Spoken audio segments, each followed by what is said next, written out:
Last month, the BBC's News at 6 ran a story on the newborn son of Sir Elton John and his partner David Furnish. Evidently, reporting on this just wasn't enough for them, as they then proceeded to interview Stephen Green of the activist group Christian Voice, who said, "This isn't just a designer baby for Sir Elton John, this is a designer accessory." Mr. Green had previously voiced his support for Uganda's proposed law to make being gay punishable by death, saying, "The Bible calls for the ultimate penalty for sodomy," and suggesting that this is part of, quote, "Christian values and the traditional African way of life." After complaints were filed over Stephen Green's appearance during the story on Sir Elton John, the BBC issued a statement saying, "Our short news bulletin featured Elton John talking about wanting to have a child and an opposing viewpoint. All sides of the debate on surrogacy have been widely reported in the news media, and our coverage has reflected this." They later stated that, "It must be stressed that over time we have heard from all sides of this debate, dealing with the subject in a fair and impartial manner."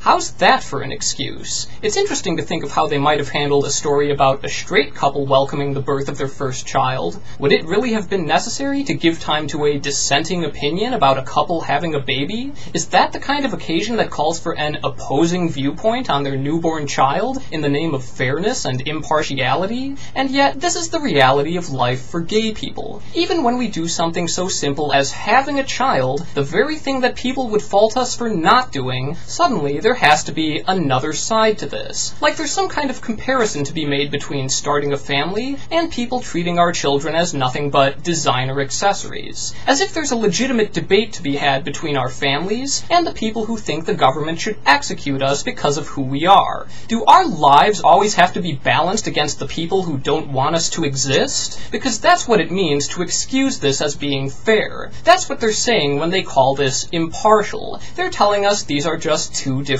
viewpoints to consider, a new family and their child, and some fool who thinks his God wants them dead. As if to say, well, that's a lovely story, now let's hear from someone who wants the happy couple hanged for their sins. Since when is bigotry something that deserves to be treated as a respectable response to our families and our lives? Why should that position be given a platform on the news? How can they even pretend that these people have any place in stories about our children? That's indefensible, and it shows a flagrant lack of respect for our equality and even our existence. I don't need my life balanced out by someone who wants me dead, and I certainly don't need the news acting like these are just two equally valid opinions. If balance is what they're really after, here's what they need to do. The next time a straight couple has their first child, I want to see the BBC interview someone who calls their baby a designer accessory. I want them to interview someone who thinks God wants heterosexuals killed and the government should be the one to do it. I want to see them balance straight people's lives against genocidal theocratic hatred. I want to see the news start treating their lives as something less than a given, as something up for debate, as something that should have an opposing viewpoint.